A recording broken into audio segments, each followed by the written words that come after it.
जो ये election commission को कह रहे हैं कि जनाब आप फॉरेन फंडिंग का फैसला फौरी सुनाएं। कानूनी तौर पे तो मैं समझता हूँ ऐसा नहीं कहा जा सकता। ना आप इलेक्शन कमीशन को कह सकते हैं, ना किसी अदालत को कह सकते हैं, और उसका तरीका कार होता है, आप बाकायदा दरखास्त वगैरह वकील पेश होते हैं। ये तो सियासी बयानात हैं, ये दबाव डालने की कोशिश है। जारी बात है, चूंकि खान साहब भी सियासत कर रहे हैं, वो भी मुस्तकिल दबाव डाल रहे हैं इदारों के ऊपर। जो मौजूदा हुकूमत है उसको अब ये समझ नहीं आ रहा कि वो क्या करे, क्योंकि उनके महंगाई का तो बोझ उन्होंने अपने सर पे ले लिया। ये जो सारा मामला है इस वक्त जो ये इलेक्शन कमीशन को कह रहे हैं कि जनाब आप फॉरेन फंडिंग का फैसला फौरी सुनाएं, पहले तो ये बताइए ऐसा कहा जा सकता है क्योंकि इदारे तो खुद मुख्तार होते हैं ना, या अहकामात के पाबंद हैं? जी, मुझे कानूनी तौर पे तो मैं समझता हूँ ऐसा नहीं कहा जा सकता।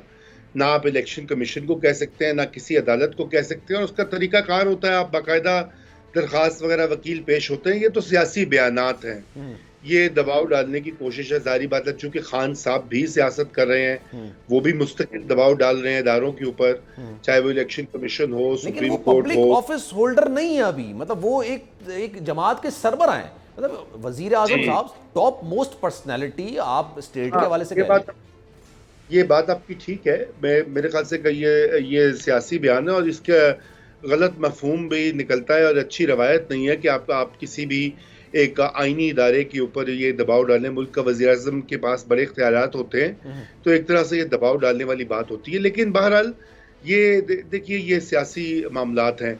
असल जो मसला इस वक्त दरपेश है वो ये है कि जो मौजूदा हुकूमत है उसको अब ये समझ नहीं आ रहा कि वो क्या करे, क्योंकि उनके महंगाई का तो बोझ उन्होंने अपने सर पे ले लिया, लेकिन और भी मामलात के ऊपर जो है वो उनकी गिरफ्त जो है ना पावर के ऊपर और हुकूमती मामलात के ऊपर सही दिखाई नहीं दे रही।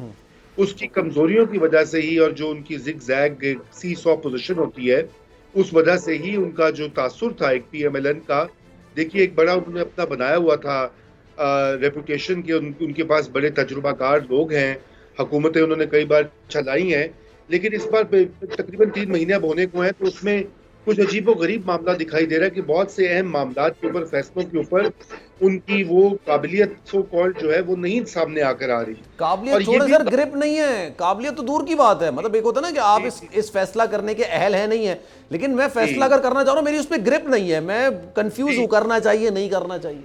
फैसला साजी की कुव्वत जो है, कुछ वो भी मसला हुआ। पहले तो ये दरपेश रहा ना 1-1.5 महीना के लंदन से अहकामात माने जाएं कि यहाँ के लाहौर या लंदन वाले तो नाराज है सर, मैंने सुना है। जी देखिए, वो तो मियाँ साहब तो नाराज है, वो तो पहले दिन से तहरीके अदम एतमाद के हक में नहीं थे। वो और इमरान खान असल में एक चीज शेयर कर रहे हैं कि तहरीके अदम एतमाद नहीं होनी चाहिए, एक पेज पर है, और दूसरे वाले पे भी एक पेज पर आ चुके हैं, जैसे आपने देखा वोट को इज्जत दो पर। वो और बातें कि मियाँ साहब उसको तस्लीम नहीं करते, ना ही खान साहब ये करते हैं। असल में जो भी पाकिस्तान में सही सियासत करता है या करती हैं पॉलिटिशियन, वो अल्टीमेटली अवाम की बात और अवाम के वोटों की जो तौकीर होती है, अवाम के मैंडेट की तौकीर होती है, उस पे बात जरूर जाती है। और खान साहब यही करें, और यही वजह है कि इस वक्त उनकी गुड्डी चढ़ी हुई है और उनका बयानिया जो है वो मार्केट में चल रहा है।